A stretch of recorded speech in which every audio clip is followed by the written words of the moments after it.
गणित की ऐसी अबूझ पहेली जिसका समाधान आज तक नहीं हुआ, इस बच्चे ने करके दे दिया जो ग्रेजुएशन के फाइनल ईयर का स्टूडेंट है। एक कोलंबिया विश्वविद्यालय की कहानी मैंने पढ़ी थी, उसमें नोवाल की पुस्तक में पढ़ी कि एक बार एक गुरुजी पढ़ा रहे थे, यूनिवर्सिटी के प्रोफेसर मैथ पढ़ा रहे थे, तो पीछे किसी शिष्य को नींद आ गई, तो उसको आंख लग गई, तो उसने सिर है वो टेबल पे रख के कोई 10-15 मिनट नींद ले ली उसने। और जब तक उसकी नींद खुली तब तक प्रोफेसर का लेक्चर पूरा हो गया। नींद खुली, उसने देखा कि बोर्ड पे 2 प्रश्न लिखे हुए पड़े हैं और सर चले गए। उसने कहा कि 2 होमवर्क ही होगा, मैं होमवर्क करके लेके आ जाऊंगा। उसने अपनी कॉपी में दोनों सवाल उतारे और वो घर आ गया। घर आने के बाद में पूरी मेहनत करी, प्रयास किया, पूरी रात खपा, दिन खपा, उसके बाद में एक प्रश्न का सॉल्यूशन कर लिया उसने 5-6 पेज के अंदर। एक गणित का प्रश्न 5-6 पेज में उसने बढ़िया सॉल्यूशन कर लिया, दूसरे का उससे सॉल्यूशन हुआ नहीं। तब उसके दिमाग में आया कि यार नहीं सोता क्लास में तो क्या पता ये दोनों सवाल हो जाते। दूसरे दिन जब वापस कॉलेज गया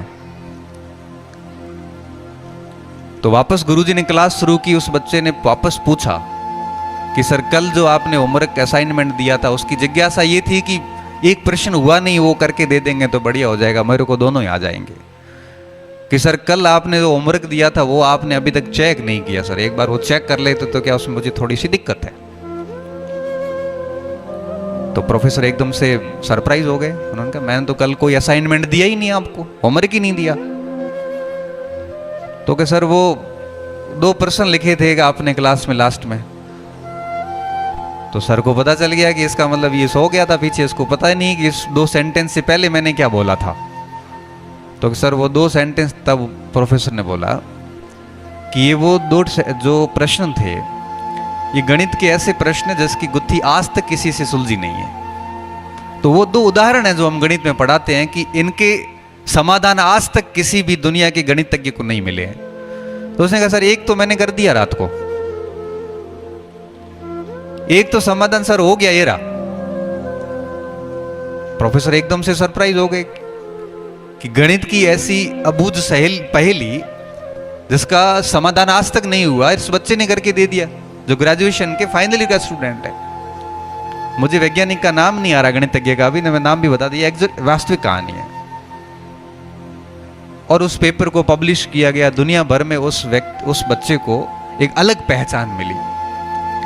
उस बात के बाद एक निष्कर्ष निकलता है कि अगर उसी स्टूडेंट को ये कह देते ना कि ये 2 प्रश्न आज तक दुनिया में किसी से नहीं हुए हैं, तो उससे भी नहीं होते।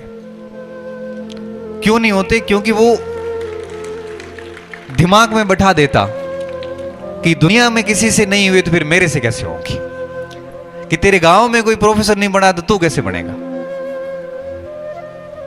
ये बड़ी अजीब सी बात है, क्योंकि हर व्यक्ति के अंदर अलग क्षमता होती है। और उस बच्चे को नहीं पता था कि ये ऐसे प्रश्न है जिसका समाधान आज तक किसी के पास नहीं हुआ। ये पता होता तो वो प्रयास भी नहीं करता, मगर उसको ये बात पता नहीं थी। उसने अपना पूरा एफर्ट्स डाला तो उसको कर गया, ऐसा सवाल कर गया जिसकी गुत्थी किसी से सुलझी नहीं थी। इसलिए मैं ये बात आप सभी से वापस कहना चाहता हूं कि कोई भी टारगेट, चाहे देखो भारतीय प्रशासनिक सेवा IAS हो, चाहे RAS हो, चाहे प्रोफेसर हो, चाहे लेक्चरर हो, कोई भी टारगेट अगर आपने दिमाग में बहुत बड़ा बना लिया ना कि ये बहुत मुश्किल काम है, तो वाकई में वो आपसे नहीं हो पाएगा।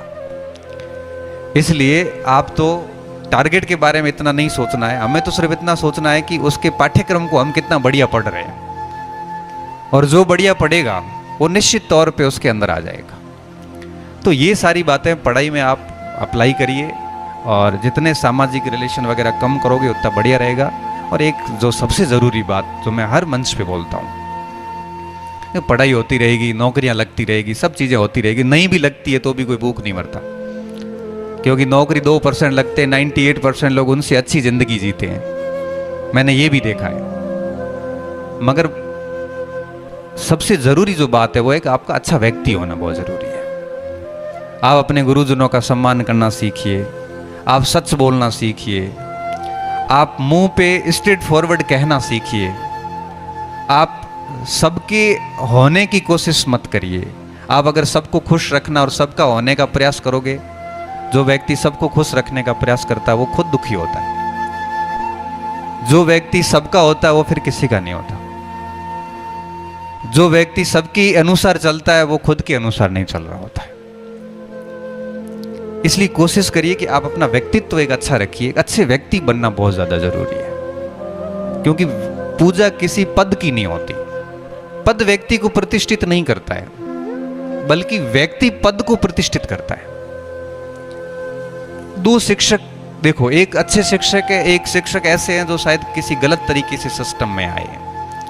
है तो दोनों शिक्षक, मगर ध्यान रखना, आपने जीवन में खूब सारे शिक्षक देखे होंगे। आपको केवल वही शिक्षक याद है जिसने आपके व्यक्तित्व को प्रभावित किया है। इसलिए पद पे आने वाले व्यक्ति जो है सब प्रसिद्ध नहीं होते, और पद पे बैठा व्यक्ति पद के कारण प्रतिष्ठा प्राप्त भी नहीं करता। प्रतिष्ठा मिलती है व्यक्ति के खुद के व्यक्तित्व और कृतित्व से। इसलिए आपका व्यक्तित्व जो है वो बहुत शानदार होना जरूरी है। आप किसी भी प्रकार के इस नशावृत्ति में नहीं होने चाहिए, आप गलत संगत में नहीं होने चाहिए, क्योंकि आप गलत करोगे तो जीवन के किसी न किसी मोड़ पे वो लौट के आता है, और आप कहीं पर भी कॉन्फिडेंस के साथ में बात नहीं रख पाओगे। आज आपने गलत कर लिया, मान लो किसी को नहीं पता है, फिर भी आपके अंदर एक खोखलापन रहेगा। चार लोगों के बीच में बैठा हुआ वो व्यक्ति कॉन्फिडेंस से बात नहीं रख पाएगा, क्योंकि उसको पता है उसने कभी न कभी गलत किया है।